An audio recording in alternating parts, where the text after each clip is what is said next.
Welcome to the Half-Blood Report, the place for Percy Jackson news, interviews, and all things Riordan. I'm Samuel, your co-host.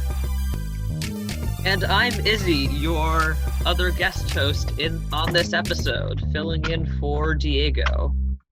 Sort of. Yeah, I think Diego slept in really late today or something, or I think something's happening with his phone. I don't know. We live in dangerous times where anything could be happening, and I'm not going to blame Diego for it. But I was unable to get a hold of, our good co-host as usual. And so I did manage to get a hold of Izzy, and we're recording with him today. Yeah, I'm happy to be back. Yes. The last time we had Izzy on the podcast was, I believe, episode 12. It was episode 12. I just was trying to do a quick math in my head. So that would have been, if this is episode 26, that would have been about 14 episodes ago. Yeah. Yeah. And so it's been a while, but we're glad to have you back. And, let's jump into the Demigod news. First up, the most major news this week is we got a sneak peek for Aru Shah, Tree of Wishes. Yeah. Full disclaimer, I never read the second one, but should be fine. Yeah, I just read through the excerpt, though. Seems pretty interesting. There's some Ferris wheels, some no explosions, some lightning, some dream stuff, your average run-of-the-mill demigod stuff.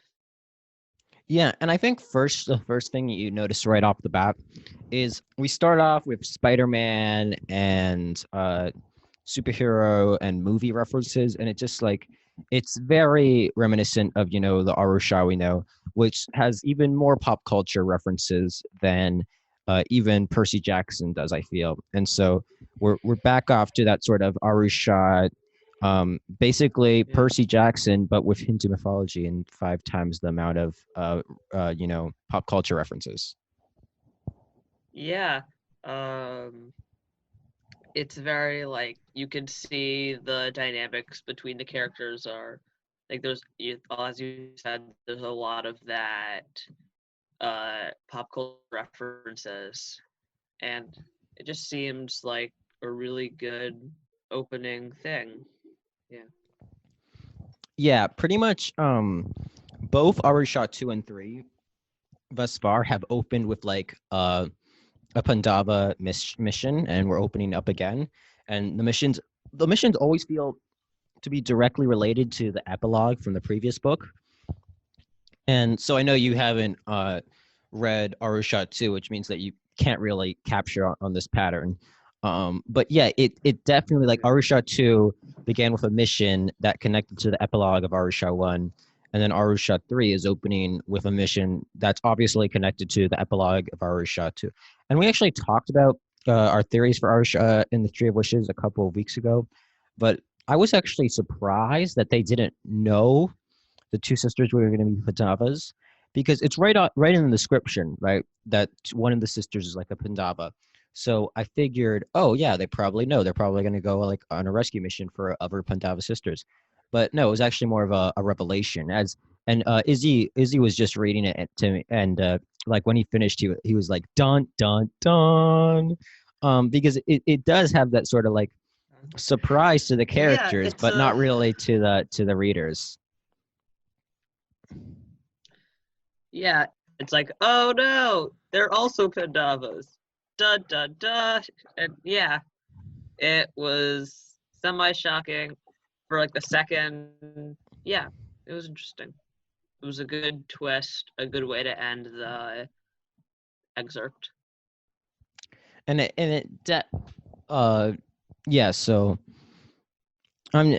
So I also it's back to the Aru, Bryn, Aiden love triangle in the very beginning, which is probably one of my least favorite parts of Aru Shah 2.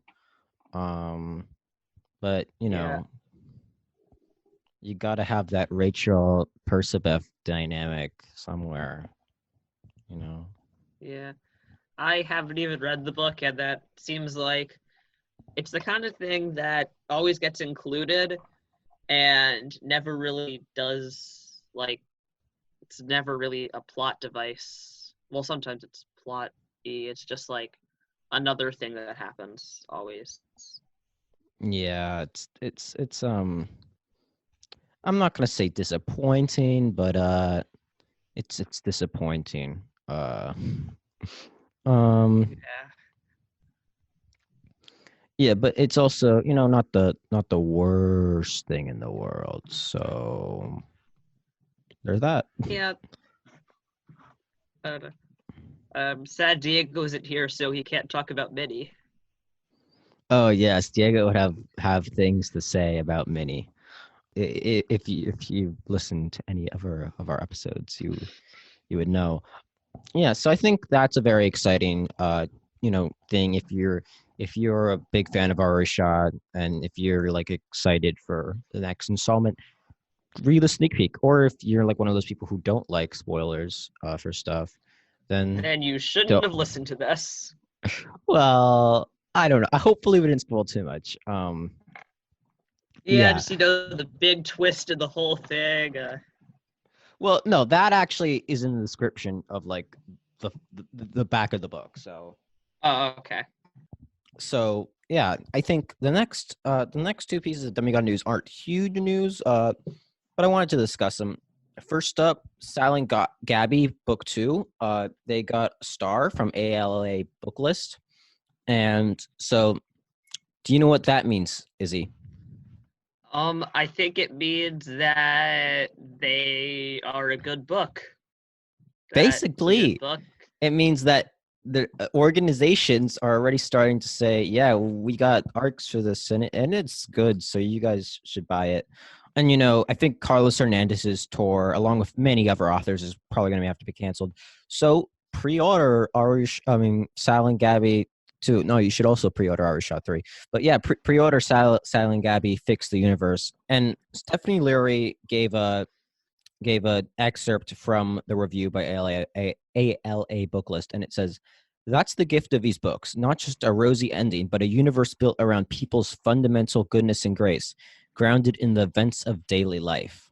So, and then Rick Riordan also gave an excerpt from the review, and it says, "It's a place for readers to live in, a haven they can always escape to for comfort and hope. Necesitamos esto." Yeah, so I think like this is just making me even more excited for the book, because a lot of time reviewers will say, "Oh, the second book isn't as good as the first," but if they want to say it, it'll be like, so the book reviewers will say, "So and so spins a tale even better than the original," or they'll say the next good installment. Um, and Yeah. so they're not saying the next good installment, they're saying lots of good things about it. And I think interesting thing is, in all the excerpts, no one's saying anything like comparing it to the original, which makes me think Sal and Gabi will feel less like a series and more like a two-parter. Like, I know that's technically the same thing, but I don't know, more like a part Yeah. one and part two of the same book. Yeah, or sort of like the first one, or like there are two stories that exist in the same universe with the same characters, just there are like maybe there's a big time gap between them, or there's something that sort of makes them feel like they are two separate, completely different storylines. But yeah, Yeah, the review, it sounds really good. Like the it sounds like the reviewer liked the book, and I think I've heard of ALA, so that's good. yeah. And another thing is that I think, being fans of Rick Riordan, we're very used to sort of long, like sort of 5 book series. Everyone who's like anyone has at least like read parts of Harry Potter. So, that's like 7 book. Like most popular book series are at least a trilogy. And so the fact that Sal and Gabi is only 2 books and Carlos Hernandez, totally okay with that. I think that means that, Another thing about Sal and Gabi is that it's so, different in the way it just sort of breaks the boundaries of just genre.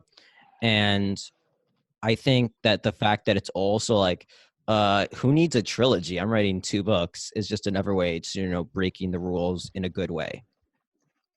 Yeah, like the thing that really struck me the most about that book is that there was no like we're used to seeing a clear villain, like an overarching villain, where even if it seems like it's two people, like in the one we're going to talk about later, the Heroes of Olympus series, there's a clear villain to the overarching thing, Gay and the Giants. And like they've all had this, but Sal and Gabby doesn't really have a villain in the first one, as far as I remember. Like it's very much just like the villain is just life itself, which is just one of those ways that it's very different. And this is just another way that it changes how it Yeah, works. that's true. But what we do know about Sal and Gabi too is that it actually will have a villain. So Dun dun dun. that is one of the few things that I'm actually excited about, like Sal and Gabi having to face an evil Gabi from an alternate Gabi universe who hates I Sal don't for know. some reason. I don't know. I I don't remember. I don't know. That was one of the things that I really liked about the first one, is they were able to have a story without having it all just be about them fighting off someone. And it very like it changed the dynamic of how it worked. So them going to an act like a regular villain doesn't really seem that exciting, but it could be cool. It's gonna be interesting to see how the characters play out in a different setting. Mm. I never no, but the reason, like, if it had just been some generic, like, oh, I am the the speed force that you created when you did all this bad universe spending, and now I'm gonna fight you for your bad universe spending. Like, that would have been dumb. But the fact that it's just an alternate version of Gabby, who originally Sal didn't get along with, it's like an evil Gabby, and Sal Yeah. barely gets along with regular Gabby. That is intriguing to me. Um, Yeah, that definitely it still is different in the sense that it's not like your average run-of-the-mill villain, but I still think that it would still have worked without a villain, or without a set villain as it was here. I don't know. all right, yeah, I see that. Um, so another thing This that is a fun one. yeah, moving to the next demigod news. This is something I've been So, wanting to talk about. so, um, so If I if just you got the don't show. if you don't follow us on Twitter, you won't know this, but the Yeah, Half so Blood Report, I specifically me, I did a funny Photoshop and I became Wreck It Ralph. Izzy, why did I become Wreck It Ralph? well, Sam, you broke the internet. No, I So I'm here on the Twitter page, and according to you, this got a something like 700 likes in the first 20 minutes, which I hear is pretty good in stuff no, not ways. 700. It was not the first 20 minutes. This is like 700 likes over a week. But 785.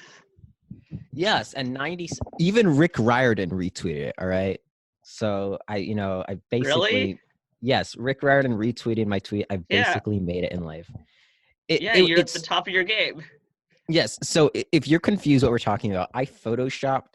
So that new cover of the Blood of Olympus, where it's all 7 of the demigods. Well, I photoshopped it so that instead of all 7 of the demigods, it was the faces of Rick Riordan and 6 of the Rick Riordan Presents authors.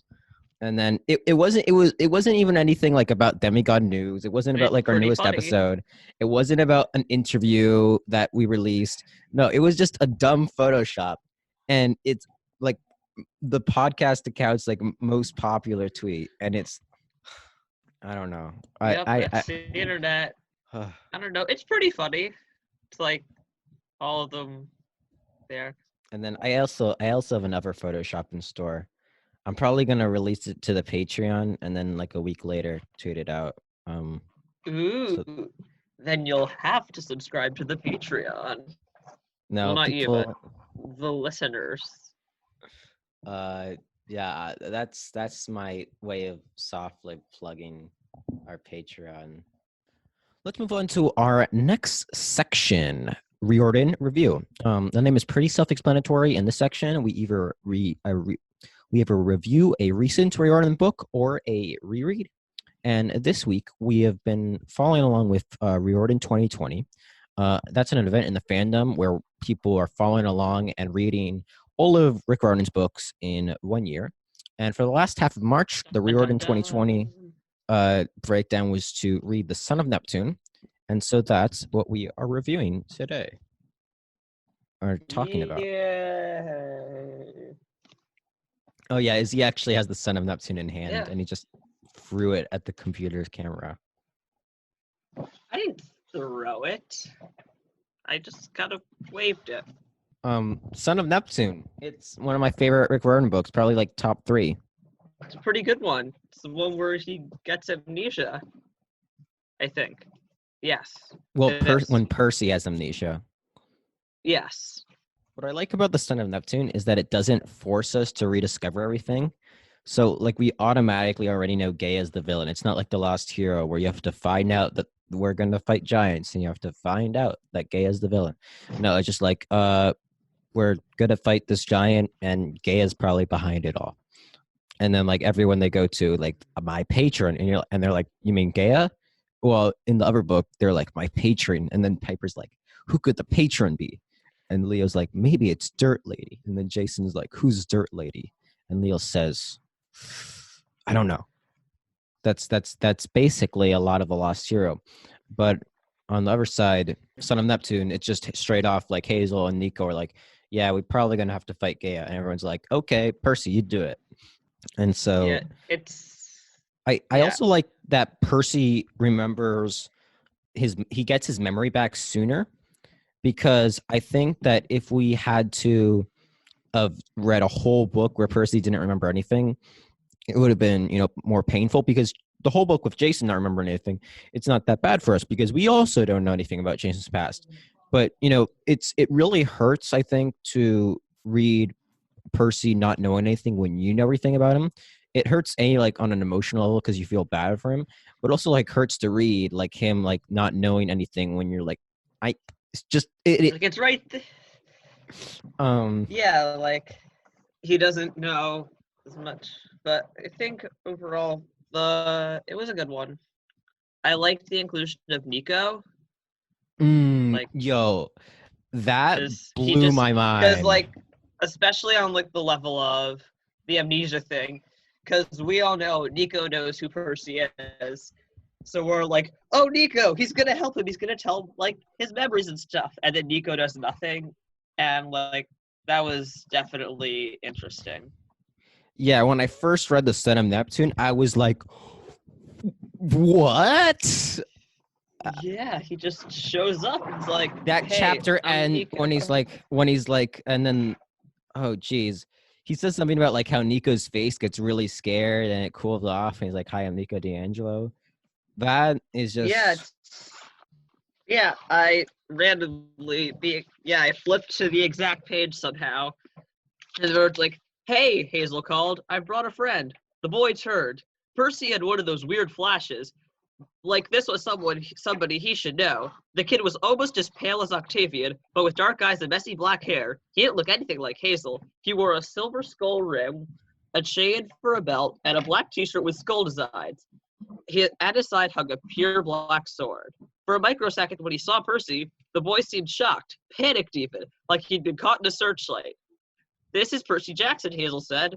He's a good guy. Percy, this is my brother, the son of Pluto. The boy regained his composure and held out his hand. Pleased to meet you, he said. I'm Nico D'Angelo. yeah. So the first time I read it, that was like just some A-level writing from Rick Riordan. But then when like on rereads, it's still like so good.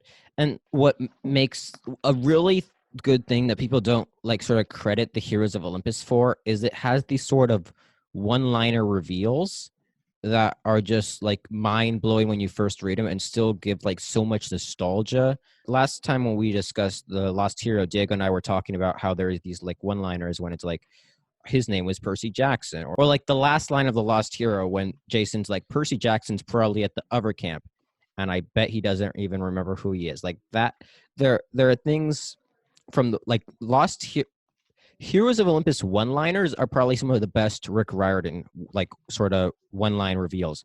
Because it's not like when it's like in the Lightning Thief where it's like, oh my goodness, Cronus is probably the villain, or like, oh my Dun dun goodness. dun. And even like when Luke reveals himself to be the traitor, that's like an awesome scene. Like no one can deny like Luke suddenly being revealed to be the traitor. No one expected that. It's suddenly like really cool. But there's not like a one line that people recall from that scene like, oh yeah, Luke has this really cool one line when he reveals that he's the bad guy. I mean, he does say there's going to be a new golden age and you won't be part of it, but that's like right before he leaves. It's not like a revelation. So I think Yeah. the Heroes of Olympus has really good sort of one liner like revelations where it's like it oh geez, what's the word, It's very shocking, maybe. Yeah. yeah, it's all the sort of mini plot twists from the Heroes of Olympus are well written plot twists. It's not an expected plot twist, and all of the dialogue and the plot twist is done like well. It's not like in I don't know. Yeah, I think it's some pretty good. That's like I am Luke, I am your father level stuff.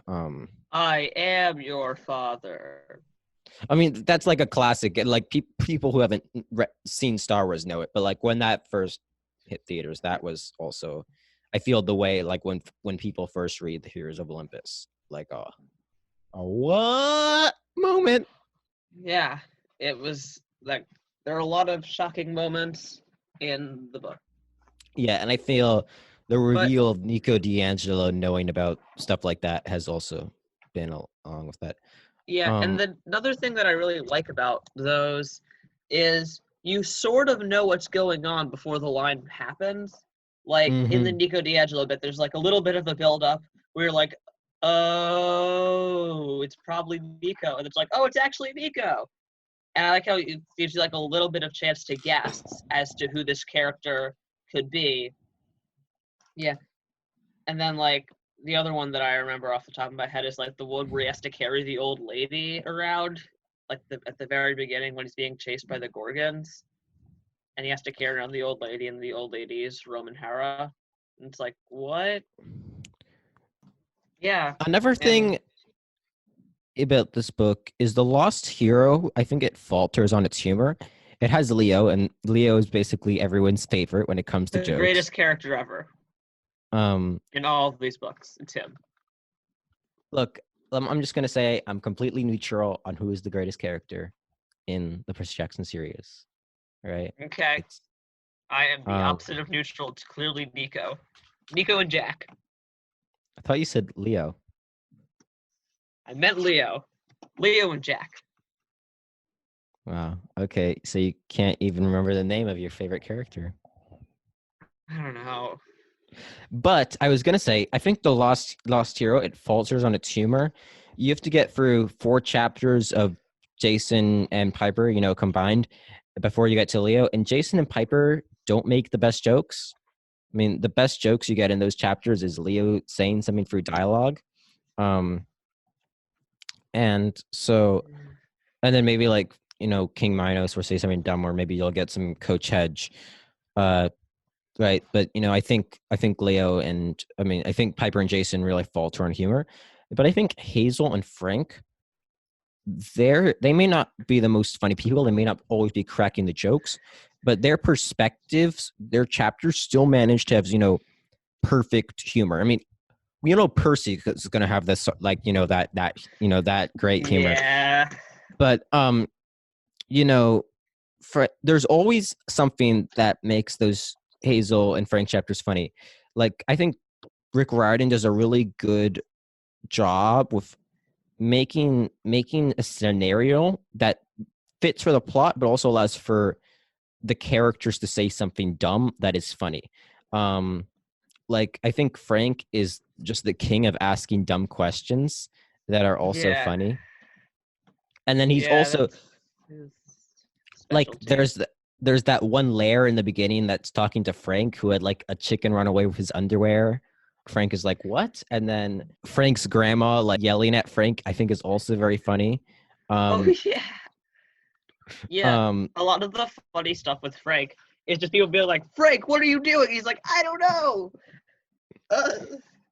and then I think Hazel is also she won't ask dumb questions, but she'll just there's just something about Hazel where she'll say something that is inevitably funny, but not because she's trying to be funny. I think an example of this is like when she like say like there's no Amazons in like Seattle or And then they're just like, what? yeah, and then another good example of a Hazel chapter being funny is oh geez when she meet Leo's grandpa breaks the bully. Leo's grandpa breaks a bully? Yes, in one of the flashbacks, there's like a bully asking her for diamonds, and then Leo's grandpa like pretends he's a movie star and he's the director, and then Wait, the guy gets Leo? really not Leo, Leo's grandpa or great grandpa, I think. Oh yeah. Oh yeah, I forgot Leo's great grandpa is related to Hazel somehow. Not related, or Yeah, they were friends in school. yeah, I More than forgot about. friends. Ooh. Oh yeah, with the horses. Oh, jeez. And then, oh yeah, Hazel's horse with a dirty mouth. Yeah, so there's, I think the Son of Neptune. It's also it's one of my favorite Percy Jackson books because the humor is just so great in that book, not over the top, and just there's not like a chapter that where there isn't a joke, but that's also a good thing because it's especially like also when the series is kind of about to get dark. It's not You the know, dark point. I would call the dark point the end of Mark of Athena. Actually, no. Oh yeah. So yeah, I guess it is the dark point because it's like the first two books are the setup, and then the last are like the main ones about what they're really doing. yeah. I think that's kind of most of what there is to talk about. The Son of no, not most. There's lots of top stuff to talk about in the Son of most of what we're gonna cover in this episode. Yeah, the big blaring things. It's time for actually our newest section on the podcast, Ooh. Stinks in the Labyrinth. In this section, we take a Percy Jackson related quiz with each other. And today we're going to be taking the Who Said That in Percy Jackson and Olympians quiz. And I have a feeling I Izzy's going to think do you're gonna badly. score. I think you're gonna score a couple more points than I am. Yeah. How many years has it been since you read Percy Jackson and Olympians, Izzy?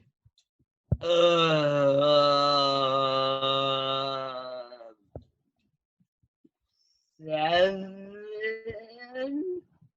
I'm gonna See, go guys, with this 7, and that's being generous to myself.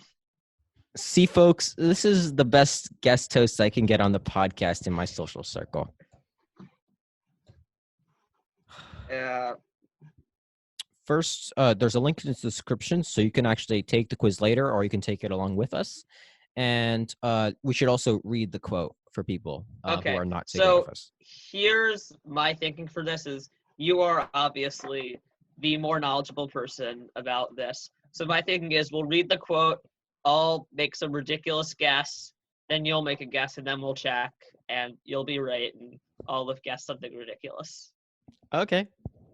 So the Okay. first quote is, I'm not talking about some tinfoil covered zigzag you'd see in a second grade play. I'm talking about a 2-foot long cylinder of high grade celestial bronze, capped on both ends with god level explosives. And the people you can guess are Zeus, Anref Chase, Chiron, and Luke Castellan. Who do you think it is, Izzy? All right. So off the bat, it's not Zeus. It's not Chiron. So it's either Annabeth or Luke. I think it's a little joking for Annabeth, so I'm gonna guess Luke Castellan. I'm guessing Chiron. I got it right. Okay. And that bus driver, the one with the ram's horns, I told you that was real. And the guesses for this are Percy Jackson, Tyson, Will Solis, and Nico D'Angelo. Clearly Tyson. It's obviously Tyson. It's Tyson. It's Nico D'Angelo. It's Tyson. No, it's Tyson. Do you remember when they tell Nico and Bianca they're demigods, and then Nico and Bianca have this big revelation and they're talking to each other, but all those moments in their history that must have been related to monsters. Okay, Next quote. Fine. Guess We I was will wrong raise there. Next quote. We will raise Mount Orpheus right here. Once more, it will be stronger and greater than Olympus. And the guesses are Luke Castellan, Kronos, Talia Grace, and Ethan Nakamura. Okay. It's not Talia or Thalia. I'm gonna guess Ethan Nakamura. I think it's Luke. God. I was right. I get All it. Right. Next. Because of that little spat I had with Hercules, honestly, I got so much bad press because of one disagreement. Athena, Okay. Apollo, Hera, or Ares? I'm gonna go with Hera. Yep, me too. It's Hera, right? Yep. Yeah! 1 for 4. Next quote. That's a load of minotaur dung.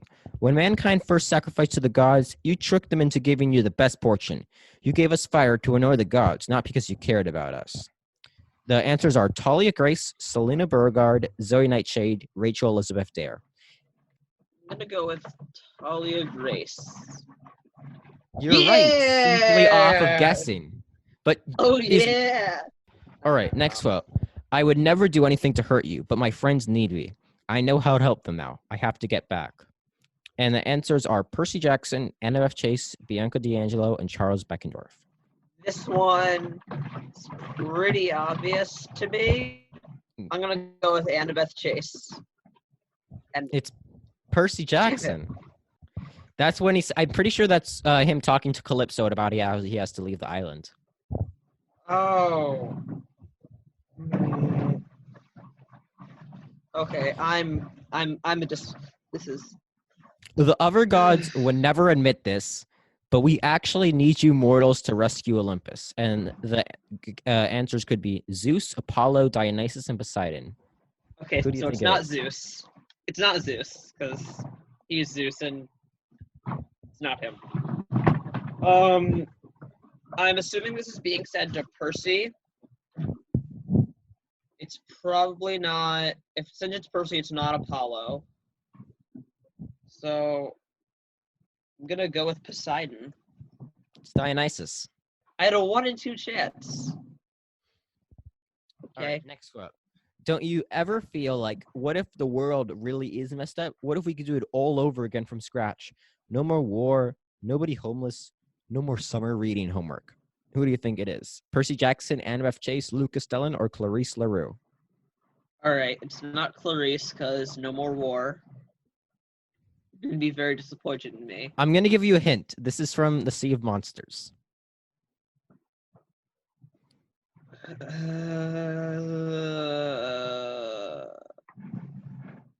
Okay, I think this is cheating, but there are images that come up with these. Yes, and there are. And is that cheating if I use it? No, go ahead, use it. All right, so the image here it's someone holding up the world, and if I remember correctly, at some point, Annabeth and Percy get tricked into holding up the world. So that means it's one of those two. But Izzy, that happened in book 3, and I already told you this quote is from book 2, just so you know. Okay, well, okay. So I don't think it's Luke. So it's still Percy or Annabeth. But I'm going to go with my first instinct and say it's Annabeth. You're right. Yeah! Oh, yeah! All right, Woo! next quote. I'm You'll so be a good at hero, this. Next quote. You'll be a hero, Percy. You'll be the greatest of all. And the guesses are Poseidon, Chiron, Grover Underwood, or Sally Jackson. I'm gonna go with Sally Jackson. Me too. Yeah. We're both right. All right. Yeah. Behave, you two, or I'll turn you back into a cell phone and It's set you on Hermes. vibrate.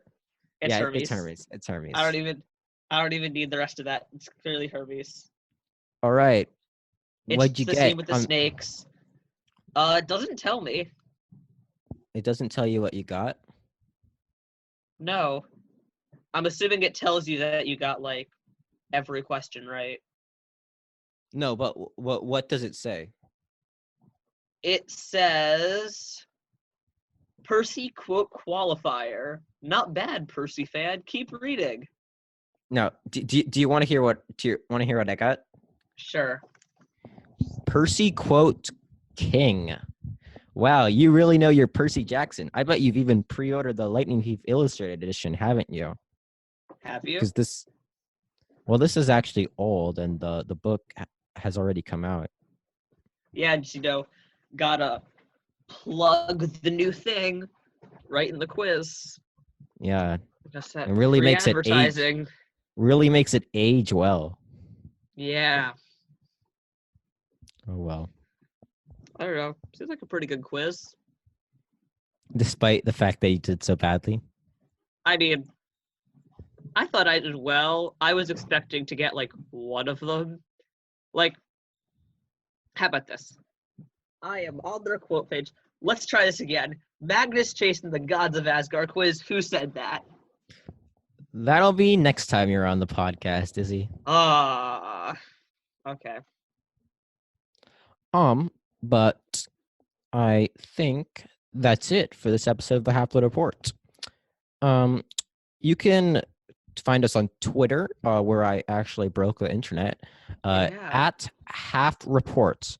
You can also find us on Instagram at the Half-Blood Report, or email us thehalfbloodreport@gmail.com. We also have a website, thehalfbloodreport.com.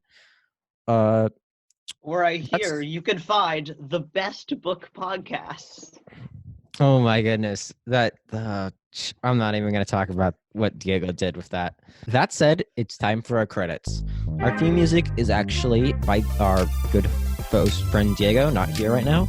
I do most of our editing, and our recording equipment is on loan from William Bachman. I'm so glad to have Izzy as a guest host on this episode. Hi. And I'm your usual co-host, Samuel. This is the Half-Blood Report podcast, the only HBR that matters. Survive till next week.